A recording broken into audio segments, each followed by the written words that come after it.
Hi guys, তো চলে এসে একটা নতুন রিজনিং তোমাদের শেখানোর জন্য। তো এই রিজনিংগুলো তোমাদের করতে গেলে কিন্তু স্কোয়ার সংখ্যা জানতে হবে।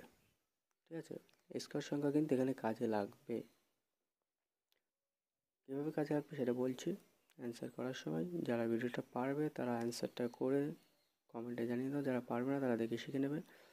আর সবাই লাইক, শেয়ার এবং সাবস্ক্রাইব করে অবশ্যই পাশে থাকো, সাপোর্ট করো।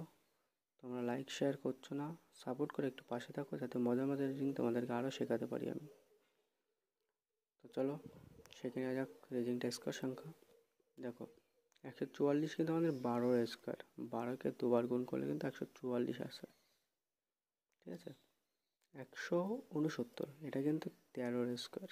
13কে দুবার গুণ করলে কিন্তু 169 আসে।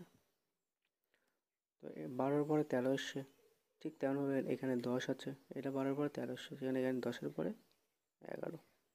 11 আমাদের কারেক্ট অ্যান্সার। অপশান বি আমাদের রাইট অ্যান্সার হয়ে যাবে। স্কোয়ার সংখ্যাগুলো এমন রিজনিং আরও আছে কাজে লাগে। স্কোয়ার সংখ্যাগুলো তোমরা শিখে রাখবে, রিজনিং করতে কাজে লাগবে।